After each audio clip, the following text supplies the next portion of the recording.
We are literally in the middle of a storm right now. Why is it so challenging today? Consumer spending is down. Chinese factories are selling direct. Profits are less than they've ever been in the e-commerce world. And I think this is a very, very big problem. And I got involved in a debate last night on X. It's such clickbait when people say SaaS is dead.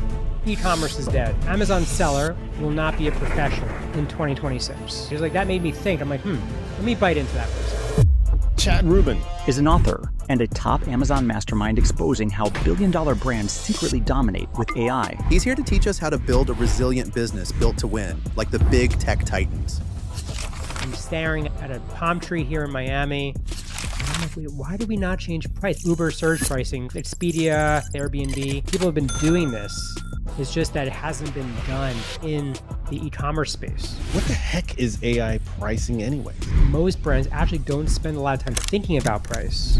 And that's a function of software has to actually do the labor for you to make you more effective. Not just show you a bunch of spreadsheets and you have to make decisions, because you can still be a fool with the tool.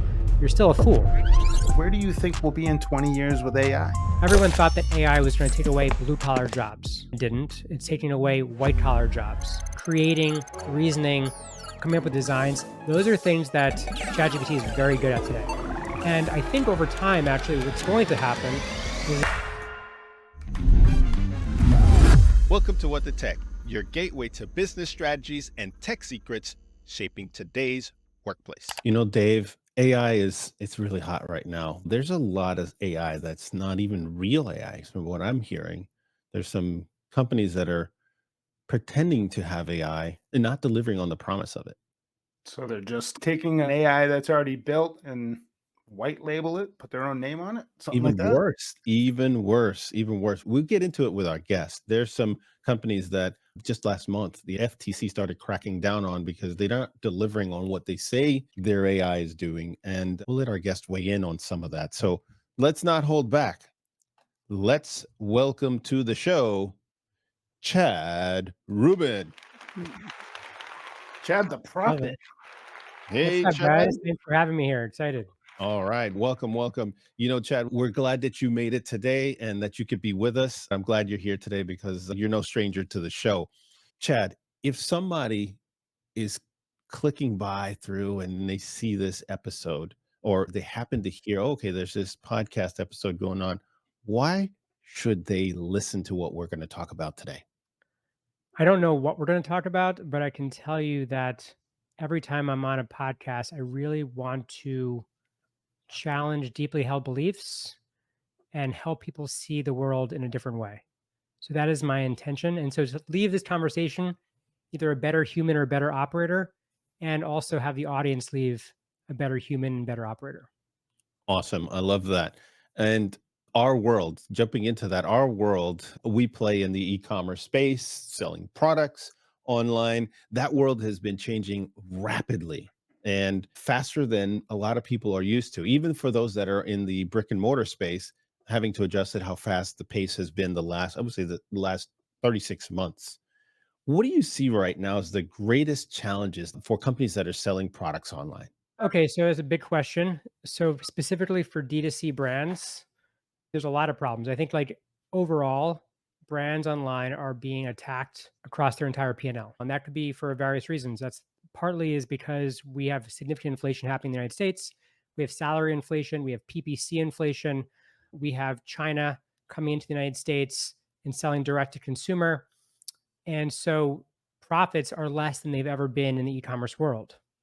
And I think this is a very, very big problem and one I'm encountering all the time with brands.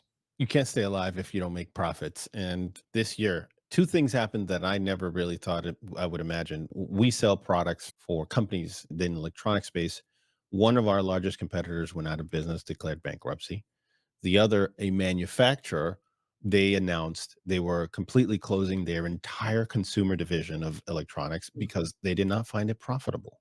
Exactly what you're talking about.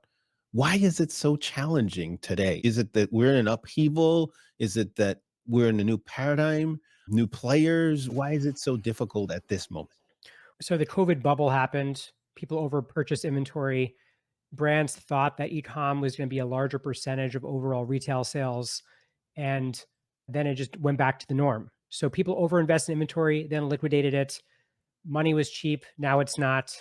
Inflation is here. Consumer spending is down. Discretionary spending is down. Chinese factories are selling direct. So like we are literally in the middle of a storm right now of various different factors that are keeping brands down. Now, I got involved in a debate last night on X, which I don't usually Hmm. do. Oh, But you're telling me you're a stranger to controversy. Don't tell me that. no stranger to controversy, but like sometimes I'm kind of like a lurker on X where I'm like reading versus contributing, but like something hit me because everyone always claims that industries are dead, right? Like it's such clickbait when people say, okay, SaaS is dead, e-commerce Mhm. is dead.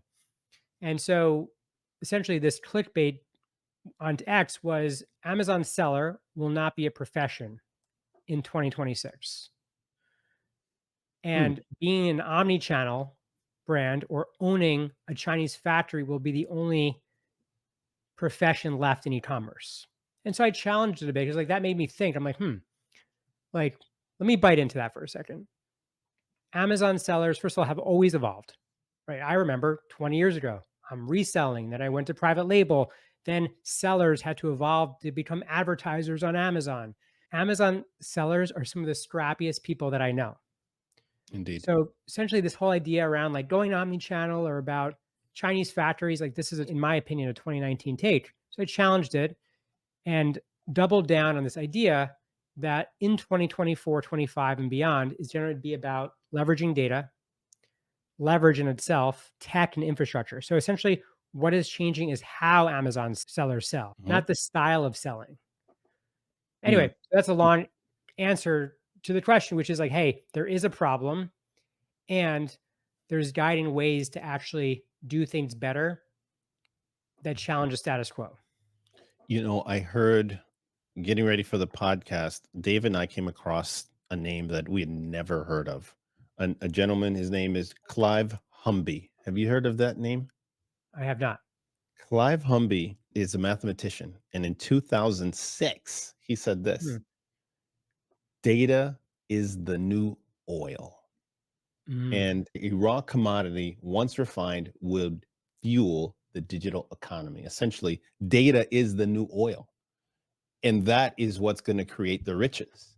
And for folks that sell products, right, doesn't have to even be online.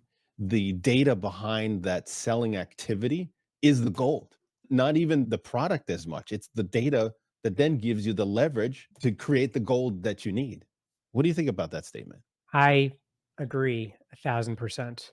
And where you can actually see this happening the most. So when OpenAI first launched, they were actually training their data around X, around Twitter's data. Mm. And then Elon Musk took it over and shut off that open API. So now they've been training their data around Reddit and around other things around the internet.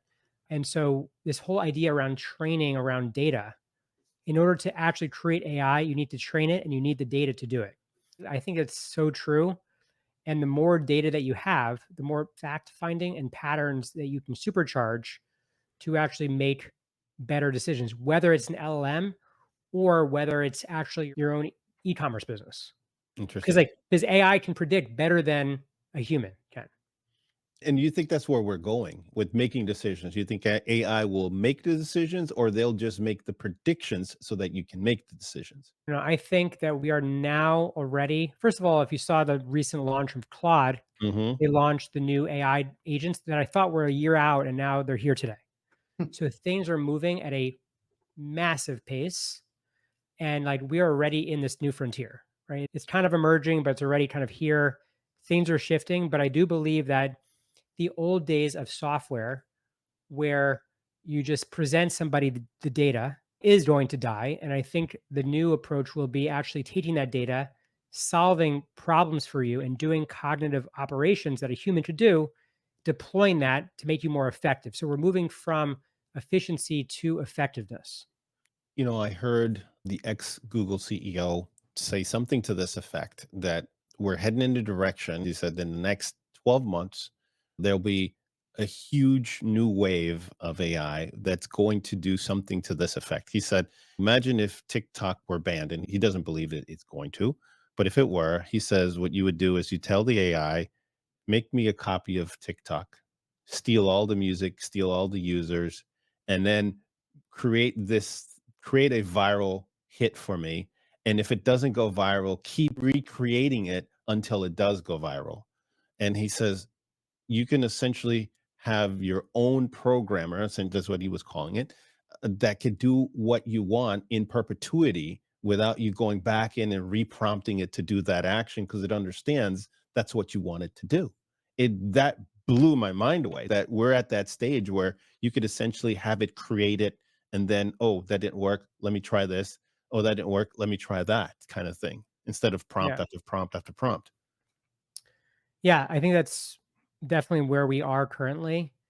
And I think that the challenge that I see with all of this, let's just say you gave TikTok as an example.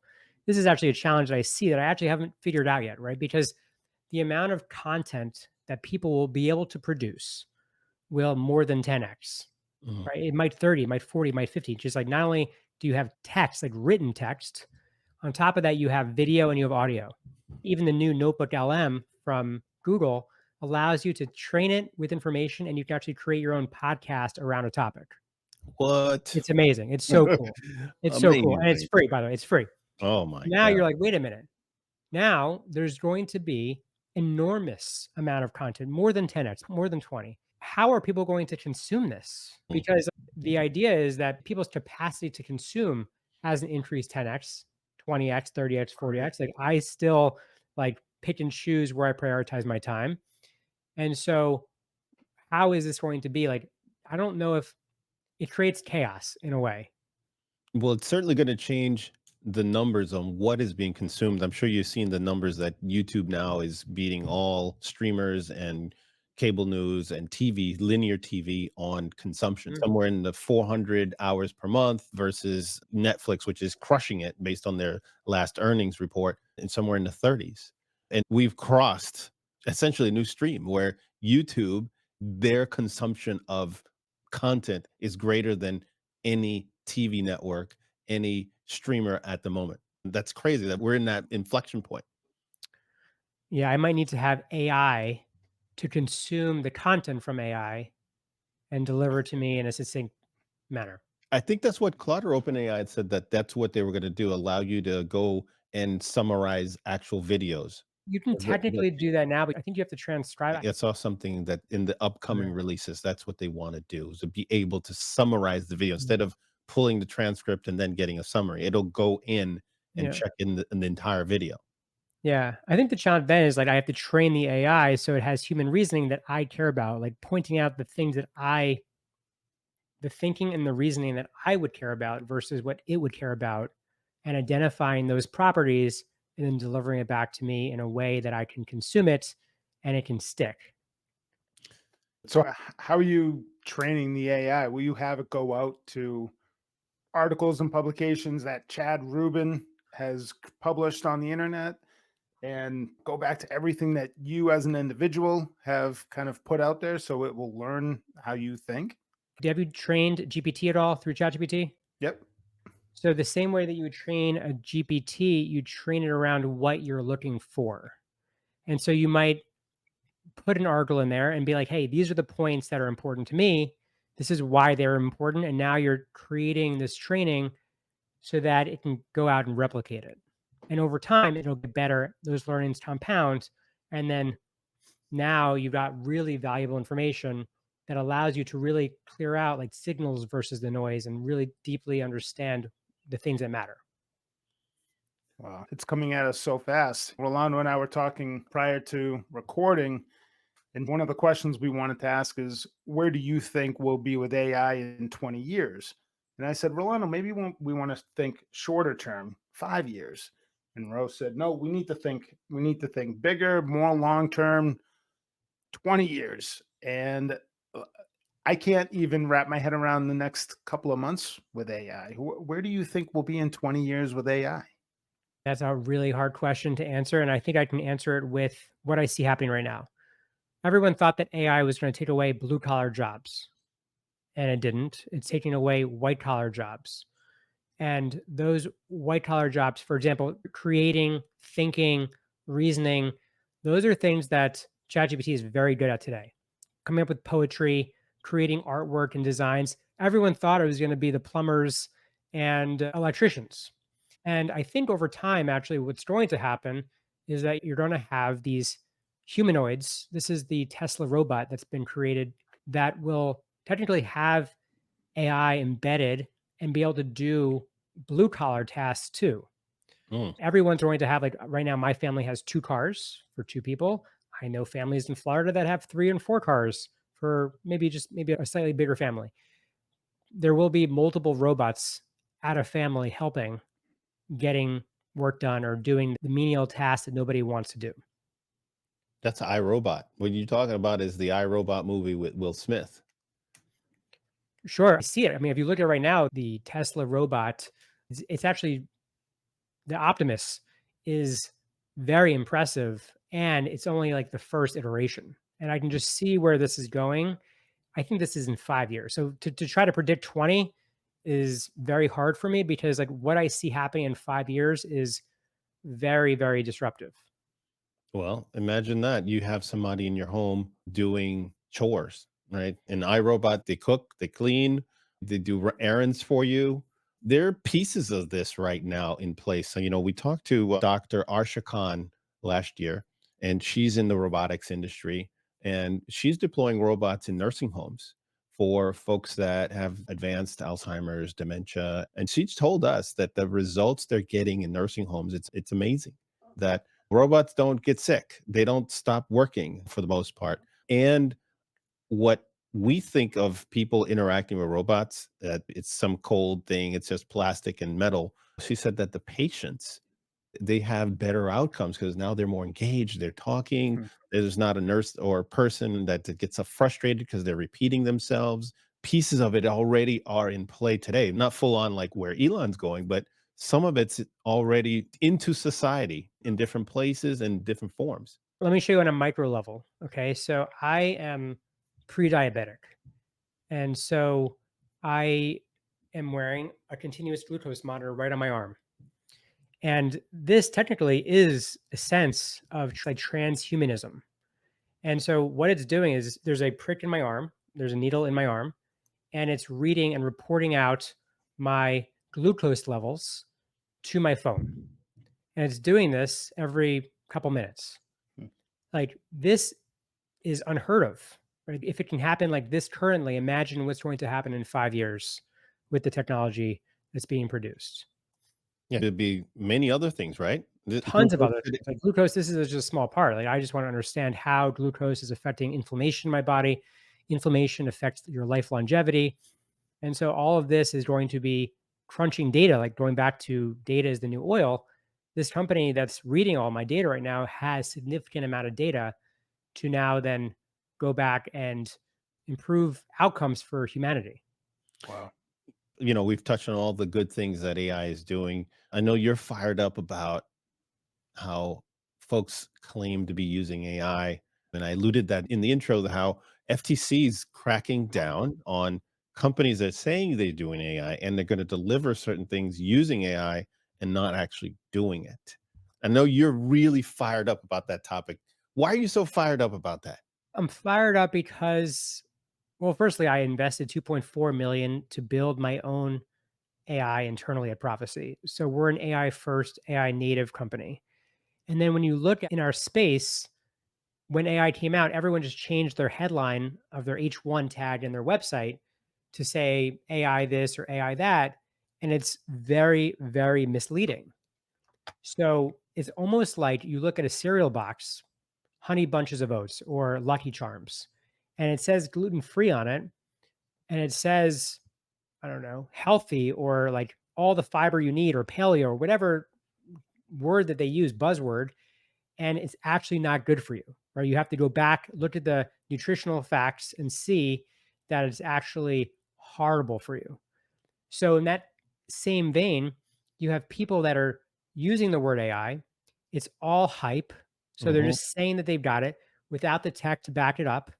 And then when you go and see how it works, they start saying, "Oh, we've got proprietary patents and Yep. algorithms, and And then really you dig deeper and you're like, wait a minute, this is a bunch of if then statements. These are Excel spreadsheets that are typed together, that are like duct taped together. And I've got the FTC article, it's using some of the words that you just said. It says FTC announces crackdown on deceptive AI claims and schemes. This is September 2024. With Operation AI Comply, agency announces 5 law enforcement actions against operations that use AI hype or sell AI technology that can be used in deceptive and unfair ways. And if you go through here, there's a company in our space, eCommerce Empires.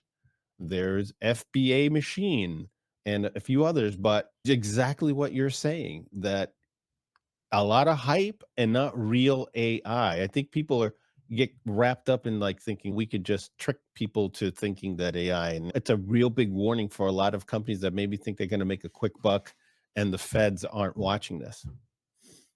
Yeah. So I think that there are always, first of all, in ecom, more than many industries, it just feels like there's a lot of grifters in the space. So it's not surprising that they're just advertising this and don't have it to back it up. But I also get concerned around government intervention around AI to a degree, right? So I think there has to be like a very careful balance around like regulations around AI and certainly deceptive practices that's happening currently, and then also, but not preventing innovation. And that's always hard for I feel like that's like hard for the government. Give me an example of what you would consider stifling innovation when it comes to AI. Okay. This comes down to like beliefs, but like let's get into it, right? So I'm much more of a, let's just say, I like small government Mhm. approach. So I'm not into regulatory enforcement actions. Okay. So let's just say AI can produce bad outcomes. Let's just say you're like, ever seen Breaking Bad? I haven't. Yeah. Dave, that's his thing. Maybe you can learn how to make some specific drug. Now, the challenge with oversight around AI is that you can crack down on it in the US, but it's all comes down to like keyboards behind the scenes. Like the government doesn't know that you have a keyboard that's traceable. If you're producing a nuclear weapon, there's things that are traceable, like uranium, that you can go and be like, hey, this person got their hands on this and they shouldn't have. Whereas AI, if got into the wrong hands, there would have to be an overreach around the government to get the AI model that you have in place. And that could be a little bit challenging, let's just say. So I don't actually have an answer for it. I can just see that there is going to be a lot of regulation, and we're still trying to figure out the boundaries that need to be regulated around AI. Because Yeah. A, you can actually program it to have bad outcomes, but also you can program algorithms so that it actually feeds you only a specific outcome. And that is also problematic. So what I hear you saying is that we still have a lot of room in this space when it comes to AI, because a bad outcome for one person is a great outcome for another. If I can make it so that the stock market price on a stock goes down, I may be betting short on it and I'm going to make a fortune, Mhm. right? And that's a great outcome for me. Bad for you, good for me, right? So what's bad Yeah. to one person or one industry may be terrible on one end and awesome on the other, or competitor even. You could use it and target competitors. Their fall is my gain. Yeah. So, like, let's put this in a context that people can understand that are listening. So, you're on Facebook, and let's just say, again, we're not going to make this about political beliefs, but let's just say you subscribe to a specific belief. Mhm. Well, you're going to typically probably watch things that enforce your own opinion. And the algorithm reads that, it understands it, and it gives you more of those things to connect with your dopamine because the outcome is dopamine when you keep scrolling. Right. So, it's already happening where algorithms are giving you only things that you specifically need to see and omitting other things. And this is happening on the other side too, not just on a Democratic side, it's happening on the Republican side as well. And people are only seeing the things that they want to see. And then, unless they're like me, where I actually like to, for curiosity, actually, I like to see both sides of a story. So the, what do they say? The straw man and the Iron Man of it, and make my own decisions. But most people aren't going to do that.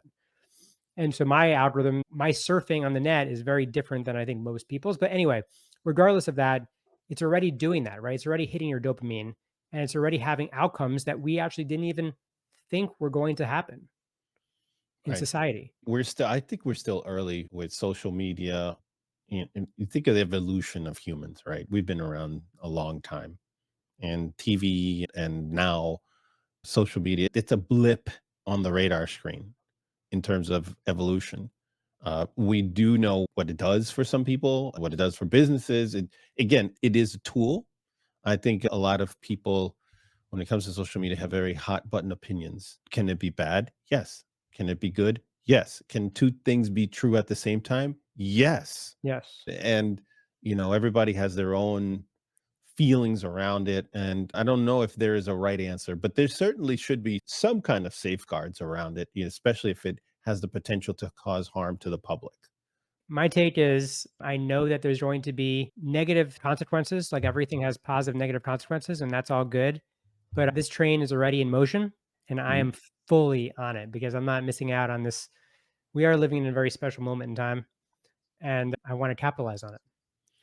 Speaking of capitalize, let's jump on that because I know that's where, from a business perspective, you help companies.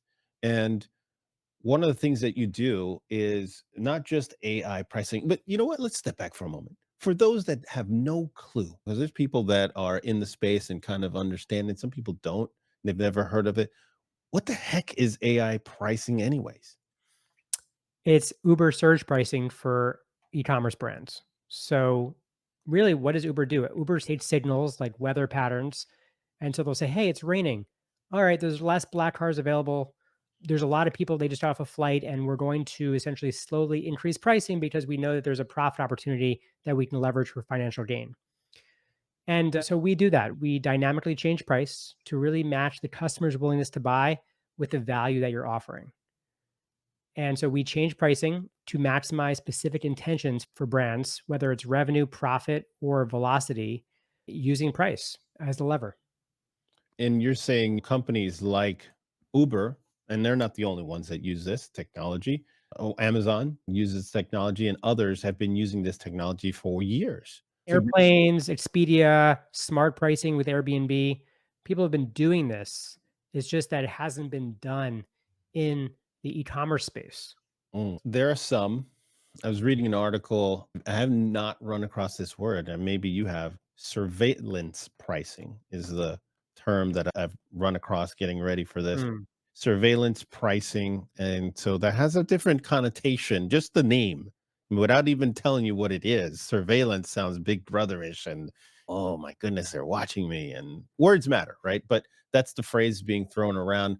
And also, FTC is looking into this because they want to make sure that people aren't getting gouged. What do you say yeah. to the consumer? Yeah, I'm an Uber, I have the app on my phone, and it's annoying. All of a sudden, the price, if I put myself on the consumer side, I'm like, God damn it, I'm in New York City, and all of a sudden, those prices spiked.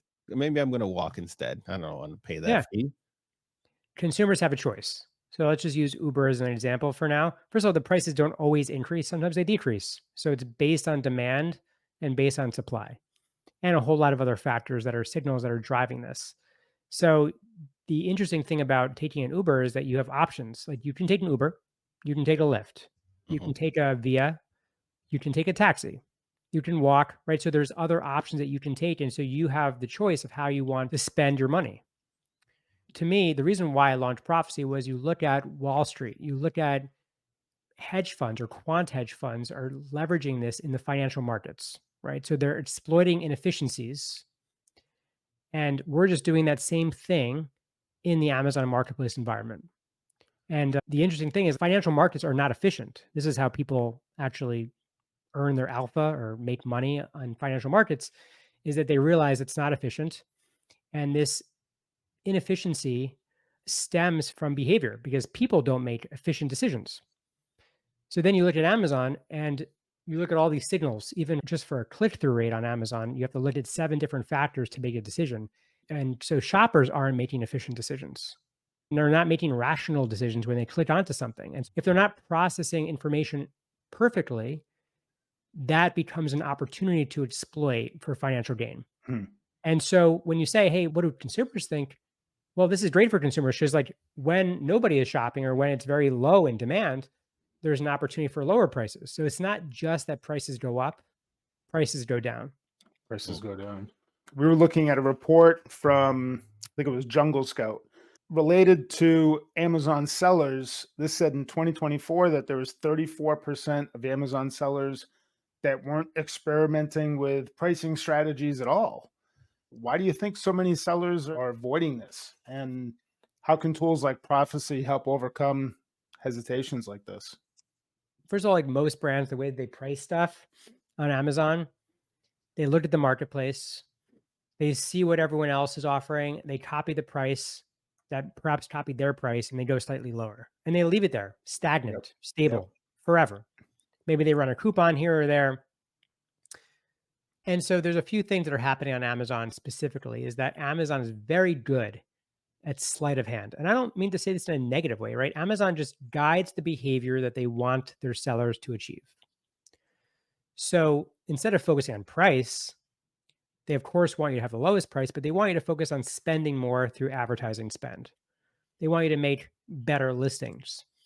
So essentially what's happened is most brands actually don't spend a lot of time thinking about price. And that's a function of misinformation, not actually testing. There's fear involved in this. And yeah, that's really it.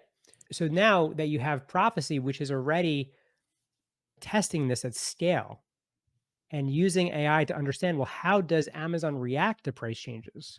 And how do we make changes that Amazon likes, but also sellers like, that allow them to harvest profit without affecting their discoverability? And that is what we've cracked. You know, you work with multiple clients. What have you uncovered that surprised you? Maybe some assumptions that you thought were one way and are the other. I think the first piece is, it surprised me. Like I built Prophecy out of my own pain. So I have my own e-commerce business and I tried everything to turn this business around. And we've, like many brands, have been really getting compressed on our P&L. So I'm staring at a palm tree here in Miami and I'm like, wait, why do we not change price? Like I have 500 private label SKUs. We never change price, but we change our PPC spend. I just started like asking questions. And that is really when it became clear to me, like maybe I just test this and let data drive my decisions. And so one thing for me, and I'm not going to speak about others, but like for me, I was ignoring a lever, number one, and I was ignoring data. And so then I'm just following the herd, right? And like I've never made money in life by following what everyone else is doing. And so that's really when I started experimenting with pricing and discovered that it's abundantly clear that most brands don't even know how they price, including myself. We are leaving tons of money on the table, and that your rank won't plummet if you're consciously and smartly making price adjustments. And so that's really the premise of how we started. Why is pricing still a sacred cow? I know you probably get some pushback when you talk to sellers and companies that want to sell their products online. And they're like, "Mm, I don't know about that, Chad. And changing, moving price. Like, I know that, but I don't know if customers will be willing to pay more than $20 for a product, let alone 15. So why should I do that?" Well, we show results. So typically we have, on average, we see a 10% lift in profit. Why is it a sacred cow? I think it goes back to this fear, misinformation. And so one of the things I've had to do is I have to have a ROI guarantee. There's not one agency. I'm going to ask you, right? You're in the Amazon space. Tell me one agency or one software that guarantees an ROI in our space. I'm not aware of any. None, not one. And we've had to do that because of this idea that pricing can't be touched. And so then they just have one fixed price that ignores seasonal behavior, consumer behavior. It's not driven based on any data, and demand is changing. Demand evolves. Ad spend is changing, but yeah, your pricing doesn't. It doesn't make sense. And so pricing should be fluid, in my opinion, not sacred. There's not one perfect price. And if you have one perfect price, it creates the perfect problem. You know, this idea of a moving target on price, it's foreign to a lot of people because you set an MSRP and do a promotion discount and then the price goes back And for those that are not in the e-commerce space, it is real common, a promotional price, and then that ends, and then you go back to the regular price. But what you're saying is the world is different. You're not going to lose money by experimenting with pricing. If not, you're leaving a ton of money on the table because customers are willing to pay more. So that's the value proposition. How much are customers willing to pay for a product, whatever that product is, based on demand or seasonality? And it seems like you've found a very effective way to help businesses get the most out of that. Yeah, precisely. And so again, it's not just increasing price, it's decreasing price as well to find the optimal price in season or out of season. Another example, you mentioned that you start off reselling product. And I think one of the reasons why you have companies, big companies, you mentioned one that you used to buy from, closing down, is that you have massive channel conflict. They have their wholesale channels they've been selling into, they have their big box retailers they've been selling into, and Mhm. now they're a slave to one price. And then you have a nimble, scrappy Amazon brand that creates something that's very similar with even better branding, showing more value through differentiation, maybe quality or even positioning. And now you have that brand winning on Amazon, taking share, massive share, and going direct from China, direct to an Amazon facility. Like, how can those companies compete?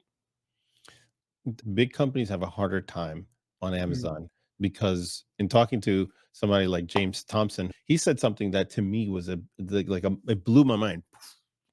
He said there's companies that he's talked to, big companies that are retail first and then go to Amazon or go to the e-commerce space, they still have a mindset that is from 1996, and they apply that on Amazon where search results have all kinds of stuff. Amazon ads at the top, a bunch of ads now in the first row and sometimes the second row, ads all over your page. So there's shining things all over that you never have to worry about if you have your own website.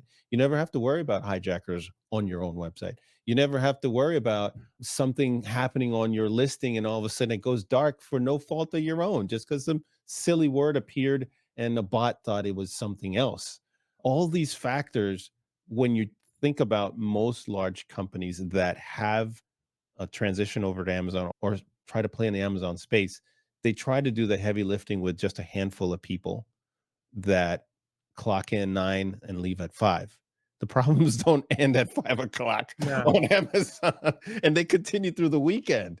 And so a lot of smaller, like you're saying, a lot of gritty, scrappy Amazon sellers understand this dynamic and they leverage it to their fullest advantage. Yeah. And I think this brings it full circle to how we started this conversation around data is the new oil. These big companies, if you have a handful of people that you're selling into and they're controlling the relationship to the customer, you're getting no data. Mhm. They have no data. And data is what should drive the decision. And I think if anything, what I'm waiting for, especially on Amazon, because now Amazon has a lot of tools that are available today externally. Amazon is getting scrappy about saying, oh, yeah, reimbursements, we do that now. Oh, images generation, we do that Mm. now. We generate, oh, listings, that's a problem. We do that now. We help you do that. Q&A. They do the Q&A now. We do that now. What do you think this is going, Chad? So this is a whole nother conversation we're about to open up. Maybe this goes into the next conversation when you have me on. But I do believe that there's a commoditization of software that's happening. Mm, Like, the barriers to entry have become lower and lower, and they're getting lower even with AI. You know, like Getita doing reimbursements. Now there's 20 companies doing reimbursements. Deciphering who's the best and figuring that out, it's so much noise. Everyone's now just the price is dropping and now that's affecting the revenue, et cetera. Look at the Shopify app store. These Shopify apps used to have exclusivity. There are all these like upsell apps and differentiated apps. And now you have all these international overseas apps getting that price down to zero mm, effectively. And so the problem is, and I think this goes back to what I was stating at the beginning of the conversation, is that SaaS has to move, software in general as a service has to move to making you more effective. And essentially what that means is that it has to actually do the labor for you to make you more effective. not just show you a bunch of spreadsheets and you have to make decisions, because you can still be a fool with a tool. You're still a fool. But now you have AI agents making decisions on your behalf. That is a game changer. And that's where I think things are going. Wow. Wow. That's amazing. Chad, we could spend easily 2 more hours because there's so much to dive into with AI, the future, sellers, regulation. We're just scraping the surface right now. It is an amazing time to be in because things are about to change. By the time this airs and people are listening to this, a whole lot will have happened. And I'm glad you came to share with us. And I look forward to having you on again because I can't believe our time with you is almost up. So, Chad, I want to thank you for coming on the podcast today. I really appreciate that. Thank you very much. Thanks for having me. Absolutely. And so, if you've enjoyed this podcast session with Chad, I invite you to go ahead and hit that like and subscribe button because it lets us know that we're on the right track. And it also lets us know that we should bring more guests like Chad. And if you're a company that wants to support us, check out the links in the description. Global Tech Worldwide provides complex IT solutions to those that are looking for that. And we've been around for 20 years, so we could be your trusted partner. Lastly, if you enjoyed the episode with Chad, you're going to really find the episode with Neil Patel really interesting. He had a lot to say on why companies are drowning in the sea of noise when it comes to content creation. It's not king. Find out why he said content is not king anymore. So go check that episode out, and I will see you in that episode. Thanks for joining us today.